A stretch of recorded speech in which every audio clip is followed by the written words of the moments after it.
Hello everyone, good morning. Once again I am here with you with the new video of class 10. जी हाँ, ठीक पहचाना आपने। ये जो डायग्राम दिख रहा है यहाँ पे, आज हम लोग ह्यूमन डाइजेस्टिव सिस्टम के बारे में बात करने वाले हैं। इस पार्ट को मैंने दो हिस्सों में डिवाइड कर लिया है, तो आज हम लोग केवल देखेंगे डाइजेस्टिव ट्रैक्ट और डाइजेस्टिव ग्लैंड्स के बारे में, और फिजियोलॉजी जो है डाइजेशन का वो कहाँ होता है, कैसे होता है, इसको हम लोग अगले अपने वीडियो में देखेंगे। तो आज हम लोग ह्यूमन डाइजेस्टिव सिस्टम के बारे में बात करने वाले हैं। तो चलिए चलते हैं और ह्यूमन डाइजेस्टिव सिस्टम के बारे में बात करते हैं। चलिए, जैसा कि यहाँ पे डायग्राम दिखाई दे रहा है, डाइजेस्टिव सिस्टम। जब यहाँ पे एक सिस्टम वर्ड आ गया, तो अभी हम लोगों ने क्लास 9th में सेल पढ़ा था। हमने जाना कि सेल जब मिल जाते हैं एक तरीके के सेल, तो क्या बनाते हैं, टिश्यू बनाते हैं। टिश्यू से टिश्यू मिलकर के क्या बनाते हैं, ऑर्गन बनाते हैं। ऑर्गन से ऑर्गन मिलकर क्या बनाते हैं, ऑर्गन सिस्टम बनाते हैं। यहाँ पे एक ऑर्गन सिस्टम है। यानी हम लोग ह्यूमन की जब बात कर रहे हैं, यानी हमारा सीधा सीधा मतलब है कि हम न्यूट्रिशन अब किसी हायर ऑर्गेनिज्म में पढ़ने वाले हैं। इसके पहले जो हम लोगों ने न्यूट्रिशन के बारे में जाना था, वो पढ़ा था न्यूट्रिशन इन अमीबा। तो अमीबा में न्यूट्रिशन देखा, और कैसे होता है न्यूट्रिशन, ये हम लोगों ने वहां पे देखा कि अमीबा जो कि एक यूनिसेलुलर ऑर्गेनिज्म है, वो किस तरीके से और न्यूट्रिशन के प्रोसेस को परफॉर्म करता है। आज हम लोग थोड़ा सा बात करेंगे ह्यूमन बींग्स के अंदर में न्यूट्रिशन के प्रोसेस को, यानी हायर ऑर्गेनिज्म में। तो हायर ऑर्गेनिज्म में डाइजेशन एक कॉम्प्लेक्स प्रोसेस है। अलग अलग ऑर्गन्स मिल करके एक ऑर्गन सिस्टम बनाते हैं। यानी हमारा जो डाइजेस्टिव सिस्टम है वो भी बहुत तरीके के ऑर्गन से मिल करके बना है। वो कौन से ऑर्गन है, क्या रोल है उनका, एक एक के बारे में हम लोग जानेंगे। तो चलिए सीधे स्टार्ट करते हैं हम लोग ह्यूमन डाइजेस्टिव सिस्टम। या अब ये जो ह्यूमन डाइजेस्टिव सिस्टम है, ये जो डाइजेस्टिव सिस्टम है, डाइजेस्टिव सिस्टम, इसको हम लोग दो पार्ट में डिवाइड कर देते हैं। एक तो होता है हमारा एलिमेंट्री कैनाल, और दूसरा होता है हमारा डाइजेस्टिव ग्लैंड्स, या इसको हम लोग एक और नाम से जानते हैं, इसको कहते हैं डाइजेस्टिव ट्रैक्ट के नाम से भी इसको जानते हैं, या फूड ट्रैक्ट के नाम से भी जानते हैं। ट्रैक्ट का मतलब क्या होता है, रास्ता। तो जब भी हम कोई खाना खाते हैं, तो हमारा खाना शरीर के हमारे किन किन अंगों से होकर के पहुंचता है, उनका क्या होता है उस जगह पे, उसके पूरे के बारे में हम लोग जानकारी यहाँ पे लेंगे। तो एक हो गया हमारा डाइजेस्टिव ट्रैक्ट, और दूसरा हो गया हमारा डाइजेस्टिव ग्लैंड। तो सबसे पहले हम लोग इस डाइजेस्टिव ट्रैक्ट के बारे में ही जानेंगे। एक एक के बारे में थोड़ी थोड़ी चीजें हम यहाँ पे नोट करते चलेंगे। आप लोग अपने नोटबुक में उसे नोट करते रहिएगा, जिससे आपका एक नोट भी तैयार हो जाए। तो सबसे जो पहला पार्ट है वो है, आपको दिखाई दे रहा है कि डाइजेस्टिव ट्रैक्ट या एलिमेंट्री कैनाल का, या गट का नाम भी आप लोगों ने सुना होगा क्लास 9th में। तो ह्यूमन बीइंग का ये जो डाइजेस्टिव ट्रैक्ट होता है या ह्यूमन डाइजेस्टिव सिस्टम होता है, ये कंप्लीट होता है। कैसा होता है ये जो डाइजेस्टिव ट्रैक्ट है, ये कैसा होता है, ये कंप्लीट होता है। कंप्लीट का क्या मतलब है भाई, it start from the mouth and terminate into anus.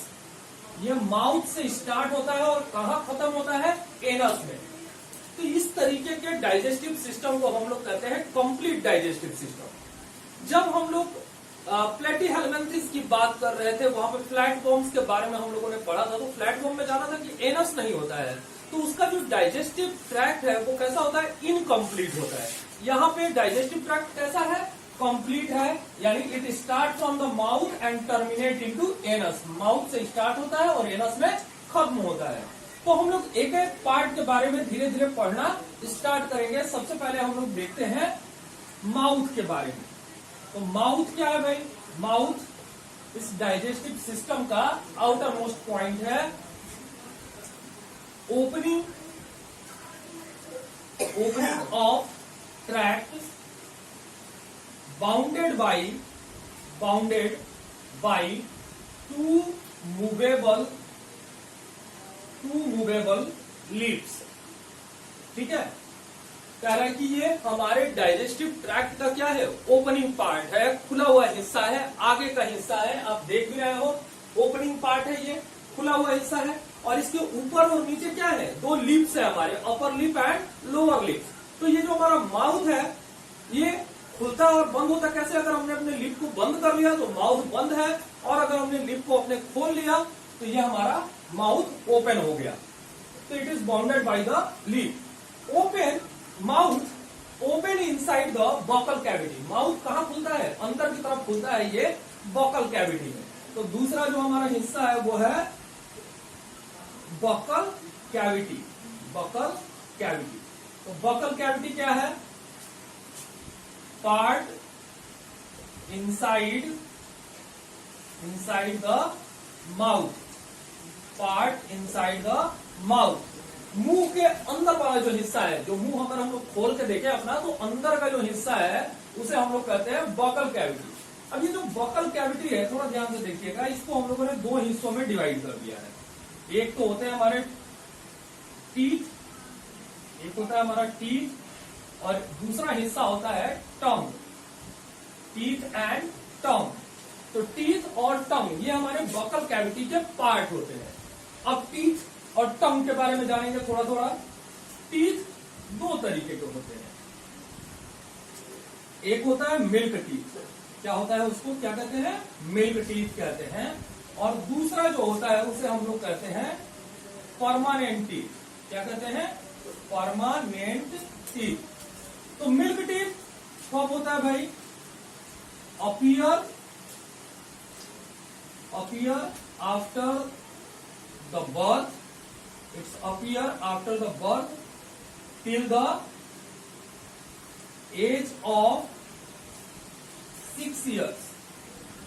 ठीक है, ये कब से कब तक होता है, ये जन्म के बाद अपीयर होता है, और कब तक रहता है, 6 साल की उम्र तक रहता है। इसको हम लोग कहते हैं मिल्क टीथ। कितने होते हैं, दे आर 20 इन नंबर्स। ये कितने होते हैं, 20 होते हैं। इनके नंबर कितने होते हैं, 20 होते हैं मिल्क टीथ के। Permanent teeth, permanent teeth appear after milk teeth. Milk teeth के बाद अपीयर होते हैं। इनको पूरी जिंदगी रहते हैं। अगर दांतों की देखभाल अगर हम लोग सही से करें तो ये दांत हमारे साथ हमारे पूरे जिंदगी रहेंगे। तो दांतों की देखभाल बड़ी जरूरी है, खाने पीने के लिए भी, और हमारे फिजिकल अपीयरेंस के लिए भी दांत होने जरूरी है। तो परमानेंट जो टीथ होते हैं वो मिल्क टीथ के बाद आते हैं और पूरे जीवन भर हमारे साथ रहते हैं। कितने होते हैं ये, दे आर 32 इन नंबर्स। ये कितने होते हैं, ये लगभग 32 होते हैं, 32 ही होते हैं, लगभग नहीं, 32 होते हैं। 16 ऊपर और 16 नीचे। तो 32 अभी आपके नहीं होंगे, 32 धीरे धीरे आ जाएंगे। परमानेंट टीथ, अब यहां पे हम लोग देखिए जो टीथ होते हैं, टीथ की जब कंडीशन की बात करते हैं, जो टीथ जो होते हैं, ये टीथ हमारे दो तरीके के होते हैं। टीथ, जब टीथ की बात करते हैं तो ये हम लोगों ने जान लिया कि टीथ मिल्क टीथ और परमानेंट टीथ होते हैं। लेकिन जब टीथ की कंडीशन की बात करते हैं तो टीथ की जो कंडीशन है ये भी दो तरीके की कंडीशन है। एक को हम लोग कहते हैं थीकोडंट, क्या कहते हैं, ये जो हमारे दांत है इनको कहते हैं थीकोडंट। थीकोडंट का मतलब क्या होता है, थीकोडंट का मतलब होता है टीथ embedded इन गम्स। हमारे दांत जो है वो कहाँ है, हमारे दांत जो है मसूड़ों के अंदर में धंसे हुए हैं। तो ये जो कंडीशन कहलाती है वो कहलाती है थीकोडंट की कंडीशन। ठीक है, तो हमारे दांत मसूड़ों के अंदर में धंसे हुए हैं, इस कंडीशन को हम लोग कहते हैं थीकोडंट की कंडीशन। दूसरा जो कंडीशन है, मैं ऊपर की तरफ इसको मेंशन कर ले रहा हूं कि ये कंडीशन क्या कहलाती है। दूसरी जो कंडीशन है वो हमारी है हेटेरोडंट की कंडीशन। हेटेरोडंट, तो हेटेरोडोंट यानी they have different type of teeth, different type of teeth. तो डिफरेंट टाइप ऑफ टीथ जैसे incisor, canine,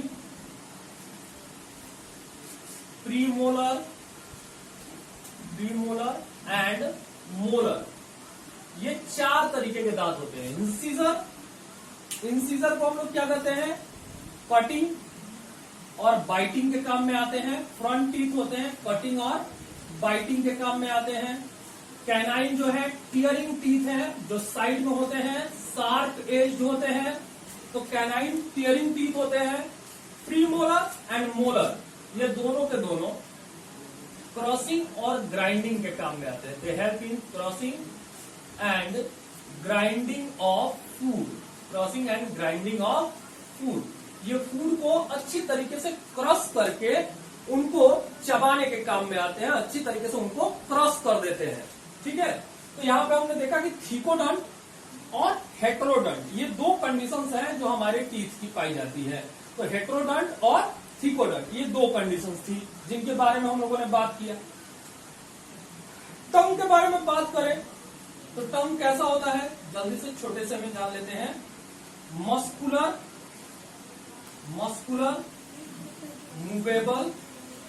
movable part, contains large number of taste papilla। ये जो टंग होता है, टंग आपने देखा होगा इस तरीके से, ये टंग है, आपकी टंग है ही। तो ये जो टंग होते हैं, इनके ऊपर में बहुत सारे छोटे छोटे ऐसे स्पॉट्स आप अपनी टंग से ऊपर में देख पाएंगे। ये जो डॉट्स है, इन्हीं को हम लोग कहते हैं टेस्ट बर्ड्स। और ये टेस्ट बर्ड जो है, ये हमारे नर्व के साथ में जुड़े रहते हैं और अलग अलग तरीके के जो फूड आइटम्स हम लोग खाते हैं उनको टेस्ट करने में मदद करते हैं। आगे वाला हिस्सा स्वीट को टेस्ट करने के काम में आता है, सॉर और सॉल्टी साइड बाय साइड से, और पीछे का जो हिस्सा है वो बिटर टेस्ट को टेस्ट करता है। तो ये 4 तरीके के टेस्ट होते हैं, स्वीट, साल्टी, सोर और बिटर। तो इनको हम लोग अपने टंग के अलग अलग हिस्सों से टेस्ट करते हैं। तो टंग का काम क्या होता है, टेस्ट पैपली की मदद से ये फूड का टेस्ट लेते हैं कि स्वीट है, साल्टी है, सोर है या बिटर है। तो उसके बारे में हमको कैसे पता चलता है, टंग से पता चलता है। और ये हमारा क्या है, ये हमारे बकल कैविटी के बारे में हम लोगों ने यहाँ पे जाना, यहाँ पे बकल कैविटी जाना। तो ये हमारे बकल कैविटी के बारे में हो गई। अगले पोर्शन की तरफ हम लोग चलते हैं, अपने नोट कर लीजिएगा इसको। अगला जो पोर्शन है हमारा वो है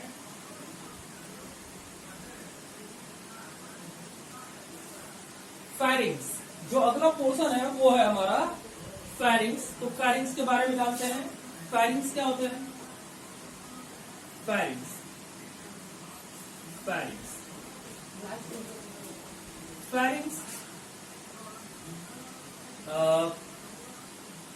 inner funnel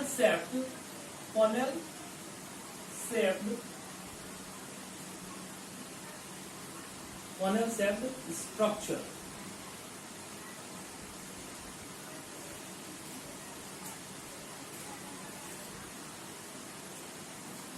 composed of buccal and nasal cavity. Yeah, structure which is opening of buccal and nasal cavity. अब ये देखिए, यहाँ का जो ये हिस्सा आप देख रहे हो, ये वाला जो हिस्सा है, यहाँ पे आप हिस्सा देख रहे हो कैसा है, फनल की तरह है, कुप्पी की तरह स्ट्रक्चर है इस तरीके से। और इसी हिस्से में ये जो नेसल कैविटी होता है, यहाँ पे मैं बना नहीं रहा हूँ, ऐसे डॉट लाइन से बता रहा हूँ, तो ये नेसल कैविटी है। और ये नेसल कैविटी भी आकर के कहाँ खुलती है, इसी फेरिंग्स में खुलती है। तो फेरिंग्स के 2 होल पाए जाते हैं फेरिंग्स के अंदर में। और इस फेरिंग्स के जो 2 होल होते हैं, एक को कहते हैं ग्लॉटिस और एक को कहते हैं बुलेट, ग्लॉटिस एंड बुलेट। ये जो ग्लॉटिस है ये ओपनिंग है, यहां पे आप देख रहे हो ना मैंने लिखा हुआ है एपी ग्लॉटिस। तो एपी यहां पे टेक्निकल टर्म है एपी, जहां पर भी एपी वर्ड जुड़ा होता है ईपीआई, एपी का मतलब होता है ऊपर। और ग्लॉटिस, ग्लॉटिस क्या है, फेरिंक्स का हिस्सा है जो कि खुलता है कहां, विंड पाइप की तरफ खुलता है। तो glottis open in wind pipe, ये कहां खुल रहा है, ओपन इन विंड पाइप, ये कहां खुल रहा है, विंड पाइप की तरफ खुल रहा है। और इसी के ऊपर जो स्ट्रक्चर है उसको हम लोग कहते हैं एपिग्लॉटिस। हम लोग अपना मुंह अगर खोल करके देखें शीशे में तो एक छोटी सी टंग की तरह स्ट्रक्चर जो है पीछे हमारे गले में दिखाई देगी, वही एपिग्लॉटिस है। ये एपिग्लॉटिस क्या करता है, और ये जो ग्लॉटिस है इज कवर्ड बाई एपिग्लॉटिस, ये एपिग्लॉटिस से कवर होता है। और एपिग्लॉटिस क्या करता है, close glottis during swallowing of food, ठीक है। जब हम लोग खाना खा रहे होते हैं तो उस खाना जो है हमारा ऑसोफेगस में जाए, यहां पे जाए ऑसोफेगस के अंदर में, उसको इंश्योर कौन करता है, एपिग्लॉटिस करता है, वो उसको बंद करता है। इसीलिए कभी कभी आप लोगों ने देखा है कि जब हम बहुत हड़बड़ी में जल्दी जल्दी खाना खाते हैं, हरिडली फूड लेते हैं, तो वो खाना कई बार जल्दी से हमारे एयर पैसेज में चला जाता है, विंड पाइप में चला जाता है, ट्रैकिया में चला जाता है, और वहां पहुंच करके उसके पहुंचने से ही हमें क्या आ जाता है, खांसी आ जाता है। हम लोग कहते हैं कि सड़क गया खाना हमारा। तो वो फूड जल्दी जल्दी नहीं खाना चाहिए, हमें धीरे धीरे खाना चाहिए। तो ये ग्लॉटिस जो है खुला का खुला रह जाता है और फूड जो है कहाँ चला जाता है, ट्रैकिया के अंदर चला जाता है, जिसकी वजह से हमें खाना जो है बाहर की तरफ फेंकना पड़ता है।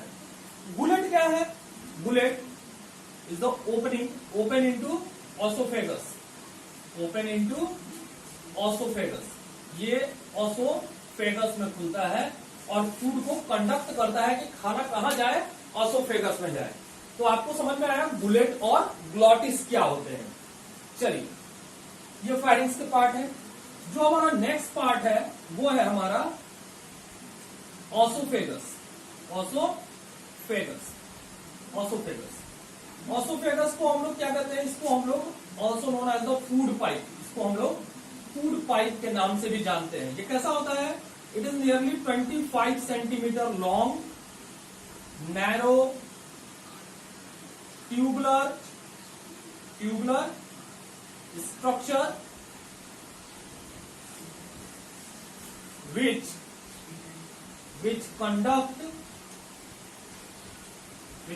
the food by peristalsis। ये क्या करता है, खाने की चीजों को कैसे आगे बढ़ाता है, बाई पेरिस्टालसिस मूवमेंट। और कैसे पेरिस्टालसिस मूवमेंट, अब ये जो हम लोग खाना खाते हैं तो जो भी चीज हम लोग चबाते हैं अपने मुंह के अंदर में, वो फूड जो है एक्यूमुलेट होकर के छोटे छोटे बॉल्स बना लेता है, जिसको बोलस कहते हैं। ये फूड सीधे हमारे ऑसोफेगस में पहुंचता है और वहां पे पेरिस्टालसिस मूवमेंट होती है। पेरिस्टालसिस मूवमेंट यानी it is characterised by the regular contraction and relaxation of muscle of food pipe. जो फूड पाइप के मसल्स होते हैं उनमें रेगुलर कॉन्ट्रैक्शन और रिलैक्सेशन होता है, जिससे खाना सरकते हुए कहां चला जाता है, नीचे स्टमक में चला जाता है। यहां पे इस तरीके से, इस तरीके से यहां पे अगर फूड आया तो ये यहां पे क्या होंगे, स्वेल कर जाएंगे। फिर ये पोर्शन क्या होगा, कॉन्ट्रैक्ट करेगा और फूड को नीचे की तरफ पुश करेगा, और ऐसे ही फैलते सिकुड़ते ये फूड कहां पहुंच जाएगा, सीधे स्टमक में पहुंच जाएगा। तो ये ऑसोफेगस हुआ हमारा, जो फूड को हमारे बकल कैविटी से कहां कंडक्ट करता है, स्टमक की तरफ कंडक्ट करता है। ठीक है, इसको नोट कर लेंगे। अगला जो हिस्सा है हमारा वो है, the next part is stomach. Stomach की बात करते हैं तो स्टमक कैसा है,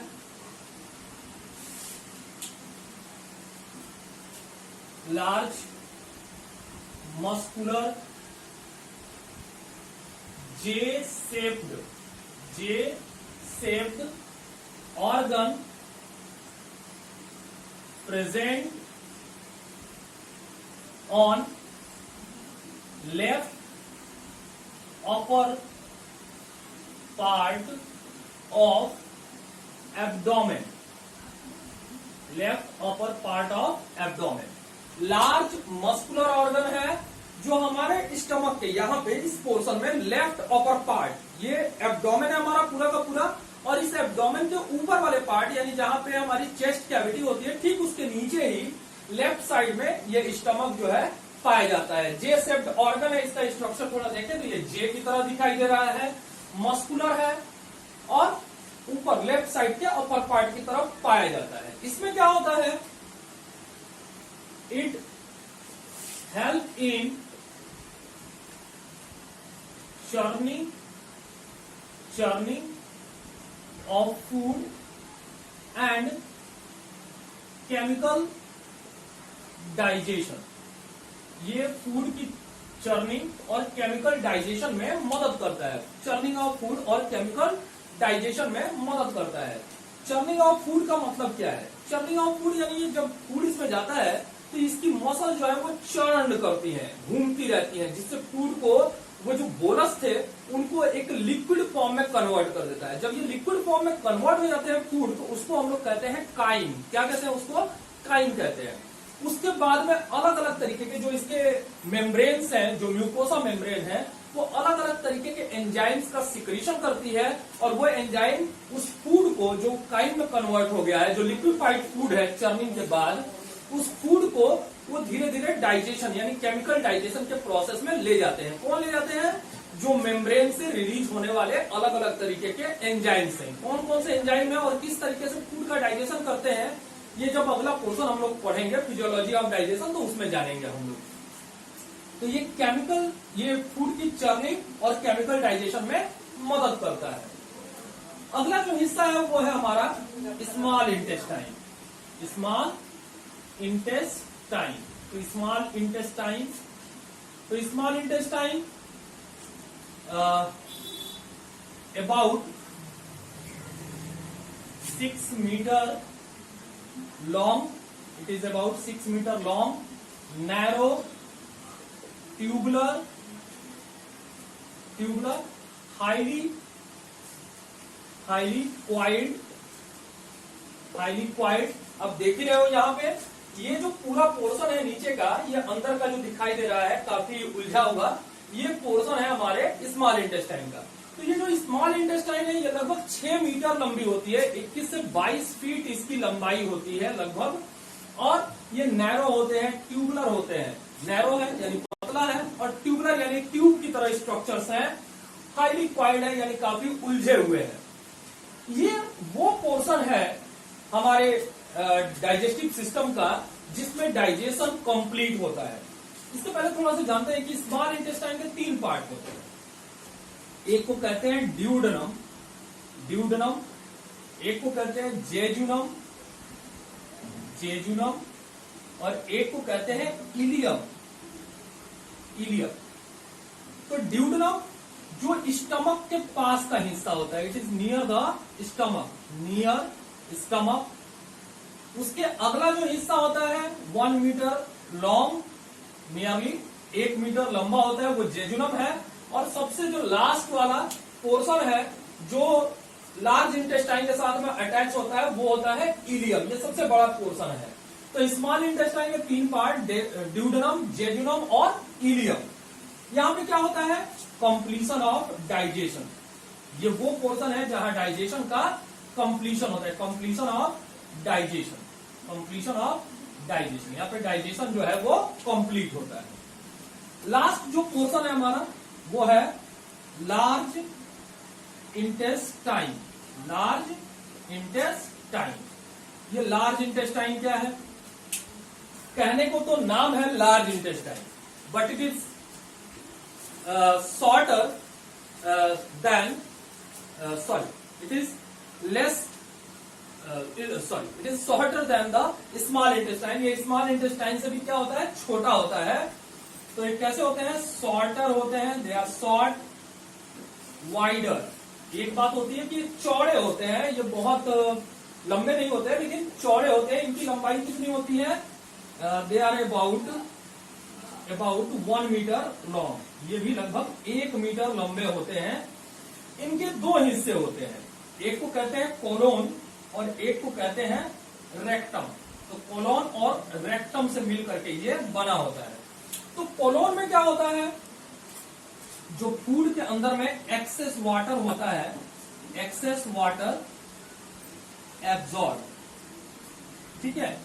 ये जो कोलन है वो क्या करता है? फूड के अंदर मौजूद एक्सेस वाटर को एब्जॉर्ब कर लेता है। और रेक्टम के अंदर में क्या होता है? टेम्पोररी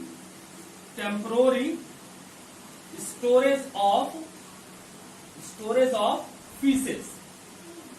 जो वेस्ट मटेरियल होते हैं, जो हमारे फीसेस होते हैं, वो टेम्पोरली स्टोर होकर के रहते हैं। कहां पे? एनस में। तो यहाँ पे रेक्टम जो है वो टेम्पोरली हमारे फीसेस को स्टोर करके रखता है। जो लास्ट पोर्शन है वो है हमारा एनस।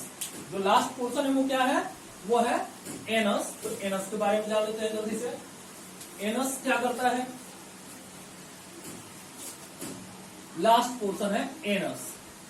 एनस का क्या काम है? Anus help in egestion.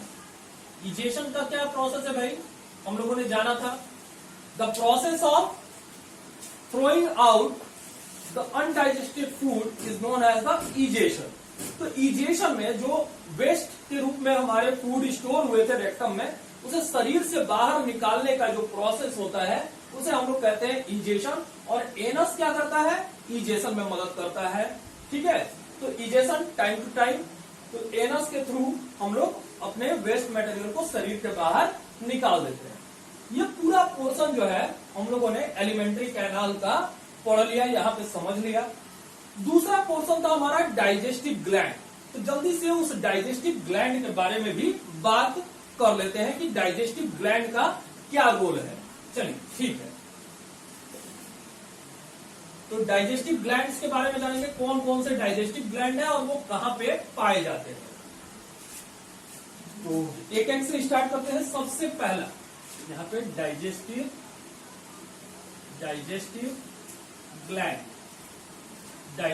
Gland. तो डाइजेस्टिव ग्लैंड में जो पहला ग्लैंड है हमारा वो है सैलिवरी ग्लैंड। कौन सा ग्लैंड है? Salivary gland. सैलिवरी ग्लैंड कहां मिलता है? ये मौजूद होता है बकल कैविटी में, present in buccal cavity. 3 pairs, कितने पेयर में पाए जाते हैं? 3 पेयर्स में पाए जाते हैं। सैलिवरी ग्लैंड से क्या सीक्रेट करते हैं? They secret saliva. ये क्या सीक्रेट करते हैं? सैलाइवा। और सैलाइवा के अंदर में which contains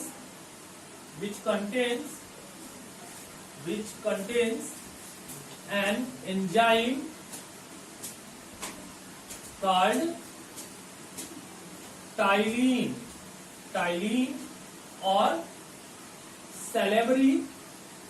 salivary amylase. Ptyalin और सैलिवरी एमाइलेज। ये सैलिवरी एमाइलेज या टाइलिन नाम की एंजाइम जो सिक्रीट करता है। अब ये जो एंजाइम है सैलिवरी एमाइलेज, ये किस तरीके से काम करता है? ये स्टार्च के ऊपर में काम करता है और स्टार्च को माल्टोज और आइसोमाल्टोज में कन्वर्ट कर देता है। जब भी हम लोग फूड को च्यू करते हैं प्रॉपरली, तो थोड़ी देर खाने के बाद में फूड हमें मीठा लगने लगता है, क्योंकि फूड के अंदर में जैसे चावल है, रोटी है, उसके अंदर में मौजूद स्टार्च को ये किस में कन्वर्ट कर देता है? शुगर में कन्वर्ट करता है। और ये एक हमारे फूड का बहुत बड़ा पोर्शन, लगभग 30 से 40% डाइजेशन को कंप्लीट करता है माउथ के अंदर ही, ठीक है। तो ये हमारा सैलिवरी ग्लैंड है। दूसरा है हमारा ग्लैंड, वो है गैस्ट्रिक ग्लैंड।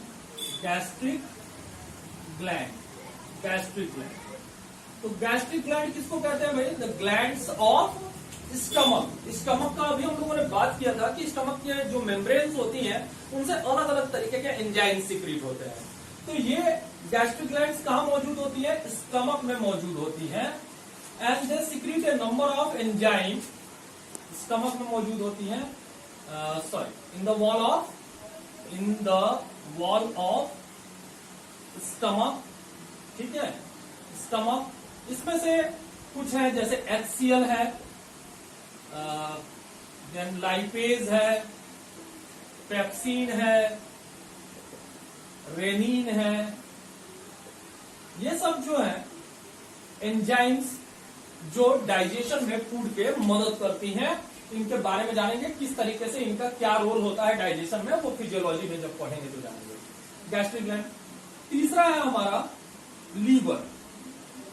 तो लीवर के बारे में वन वर्ड जो क्वेश्चंस बनते हैं वो लीवर के बारे में है कि it is the largest gland.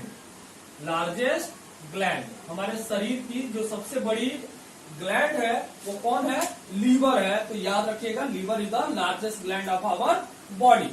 अब लीवर कैसा होता है? लार्जेस्ट ग्लैंड है, रेडिश ब्राउन होते हैं। इनका जो कलर होता है, कलर कैसा होता है? रेडिश ब्राउन होता है। And they are present right upper और right upper part of stomach, right upper part of stomach. अब यहाँ पे अभी हम लोगों ने बात किया था स्टमक कहाँ मिलता है? स्टमक होता है लेफ्ट अपर पार्ट में, और ठीक उसके अपोजिट में, उसके ठीक अपोजिट वाले हिस्से में कौन होता है? लीवर होता है। तो लेफ्ट अपर पार्ट में स्टमक और राइट अपर पार्ट में लीवर होता है। लीवर से क्या सीक्रेट करता है? Liver it secretes bile juice. क्या सीक्रेट करता है भाई? ये बाइल जूस।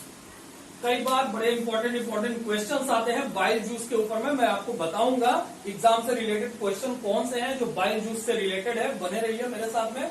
जब फिजियोलॉजी पढ़ेंगे, बाइल जूस के कैरेक्टर्स के बारे में जानेंगे, वहां पे आपको बताऊंगा मैं कि इसके ऊपर में किस तरीके के क्वेश्चन बनते हैं। तो बाइल जूस जिसका नेचर कैसा होता है? Which is alkaline.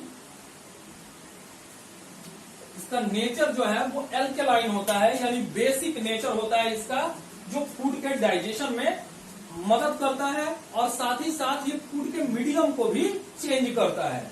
तो बाइल जूस ये टेम्पोरली जब फूड का डाइजेशन नहीं हो रहा होता है तो bile juice store in gall bladder. ये कहा मौजूद हो जाता है, कहा स्टोर हो जाता है? गॉल ब्लैडर में। आप लीवर के ऊपर ही देख रहे हो गॉल ब्लैडर है, तो इसी गॉल ब्लैडर के अंदर में ये स्टोर होकर पड़ा रहता है, और जब डाइजेशन होता है तो थोड़ी थोड़ी मात्रा में ये ड्यूडेनम वाले हिस्से में आकर के स्मॉल इंटेस्टाइन के ऐड होता रहता है और फूड के मीडियम को चेंज करने में मदद करता है। तो ये हमारा लीवर हो गया। तीसरा जो ग्लैंड है वो है हमारा, तीसरा जो ग्लैंड है वो चौथा जो ग्लैंड है वो है पैंक्रियाज।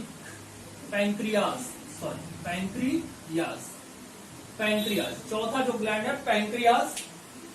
देख ही रहे हैं पैंक्रियाज देखने में कैसा लग रहा है? बिल्कुल लीफ लाइक लग रहा है। तो ये कैसा होते हैं? येलो होते हैं, येलो कलर्ड के होते हैं, प्रेजेंट बिहाइंड द स्टमक के पीछे होते हैं। They secrete pancreatic juice in small intestine. ये जो पैंक्रियाज है वो स्मॉल इंटेस्टाइन में क्या सीक्रेट करता है? पैंक्रियाटिक जूस सीक्रेट करते हैं, जो अलग अलग तरीके के फूड के डाइजेशन को कंप्लीट करने में मदद करता है। और लास्ट जो है हमारा ग्लैंड वो है हमारा इंटेस्टाइनल ग्लैंड। ये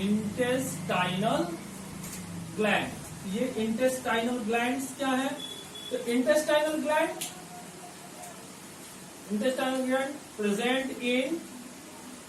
present in wall of small intestine के वॉल्स में पाए जाते हैं। And they secrets intestinal juice. ये क्या करते हैं? इंटेस्टाइनल जूस को सीक्रेट करते हैं, which completes the digestion of food, which completes the digestion of food, digestion of food, जो फूड के डाइजेशन को कंप्लीट करता है। तो इंटेस्टाइनल जूस इंटेस्टाइन के वॉल्स में पाए जाते हैं और ये डाइजेशन के प्रोसेस को कंप्लीट करने में मदद करते हैं। ये जूसेस के अंदर में क्या क्या चीजें होती हैं, कौन कौन से एंजाइम्स होते हैं, उसको हम लोग जब फिजियोलॉजी ऑफ डाइजेशन पढ़ेंगे तो उसमें बात करेंगे। आज हम लोगों ने बात किया डाइजेस्टिव ट्रैक्ट्स के बारे में और डाइजेस्टिव ग्लैंड्स के बारे में। अगले पोर्शन में हम लोग बात करेंगे फिजियोलॉजी ऑफ डाइजेशन के बारे में। So keep watching, share my videos, comment on it if you like, and subscribe. The main thing is to subscribe my video to get the regular notification. Till then, goodbye. Wait for my next videos. Bye.